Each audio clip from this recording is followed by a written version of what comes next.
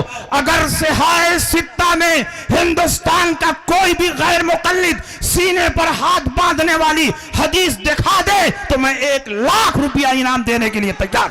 واہ واہ, اللہ اکبر, یا رسول اللہ, زندہ باد, زندہ باد, زندہ باد. واہ واہ. بار بار کے مطالبے کے بعد انہوں نے کہا صحیح ابن خزیمہ میں ہے. واہ واہ. اتنی ساری کتابیں چھوڑ کر صحیح ابن خزیمہ میں پہنچ گئے.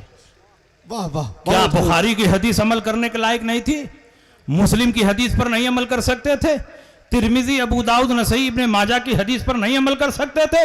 صحیح ابن خزیمہ میں چلے گئے, اور چلو چلے بھی گئے تو وہ حدیث پہلے ثابت تو ہو, وہ حدیث ہے کیا؟ انہوں نے کہا, وائل ابن حجر نے کہا تمہارے لیے سنت یہ ہے کہ تم سینے پر ہاتھ باندھو. میں نے کہا کن سے کہا تمہارے لیے سنت یہ ہے؟ عورتوں سے کہا تمہارے لیے سنت یہ ہے کہ تم سینے پر ہاتھ باندھو. کیا تم عورت ہو کہ سینے پر ہاتھ باندھو گے؟ عورتوں کے سینے پر کوئی چیز ہے جس کو چھپانے کے لیے یہاں ہاتھ باندھنے کا حکم دیا گیا ہے؟ رسول پاک سید عالم صلی اللہ علیہ وسلم یہ پسند فرماتے ہیں کہ عورت اگر ایک طرف اللہ کی عبادت کر رہی ہے تو دوسری طرف اس کی پردہ پوشی بھی ہونی چاہیے. عورت کو پردہ پوشی کی وجہ سے حکم دیا گیا کہ تم سینے پر ہاتھ باندھو, فَإِنَّهُ أَسْتَرُ لَهُنَّ, کیونکہ اس میں تمہاری پردہ پوشی زیادہ ہے. عورت جب نماز پڑھے تو اللہ کی عبادت بھی کرے, پردہ پوشی بھی کرے. جب سینے پر ہاتھ باندھے گی تو پردہ پوشی بھی ہوتی رہے گی, عبادت بھی ہوتی رہے گی. تمہارے سینے پر کیا ہے جس کو چھپانے کے لیے تم یہاں ہاتھ رکھے ہوئے ہو؟ تم کیا اس حدیث پر عمل کر رہے ہو؟ یہ حدیث عورتوں کی ہے, اس پر عورتوں کو عمل کرنا چاہیے. تم مرد ہو تو مردوں والی حدیث پر عمل کرو. علی فرماتے ہیں سنت یہ ہے کہ دائیں ہاتھ کو بائیں ہاتھ پر رکھ کر ناف کے نیچے باندھنا چاہیے. مرد ہو تو مردوں والی حدیث پر عمل کرو, اور عورت ہو تو عورتوں والی حدیث پر عمل کرو, اور دونوں کے بیچ میں ہو تو جس پر چاہو عمل کرو. نعرہ تکبیر, نعرہ رسالت, مفتی شمشاد صاحب قبلہ, مسلک اعلی حضرت, نعرہ تکبیر, رد غیر مقلدین, نعرہ تکبیر. واہ واہ. ارے مولانا صبغت اللہ صاحب کا بھی نعرہ لگاؤ, یہی تو مزاج دے رہے ہیں. واہ واہ, بہت خوب حضرت. اب علامہ عبدالعزیز خان صاحب چلے گئے, حضرت علامہ شفیع القادری چلے گئے, واہ واہ. تو اب پورے سیوان کی ذمہ داری کن کی ہے؟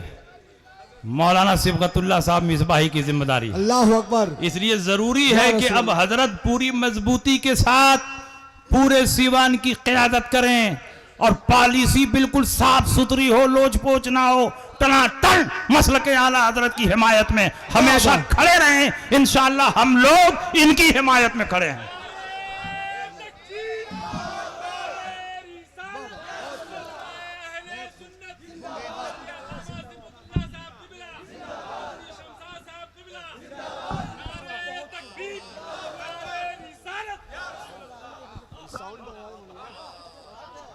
اب دیکھیے آج کے دور میں فتنے بہت بڑھ رہے ہیں.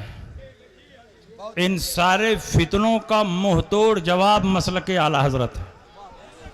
صلح کلیت بڑی تیزی کے ساتھ بڑھ رہی ہے.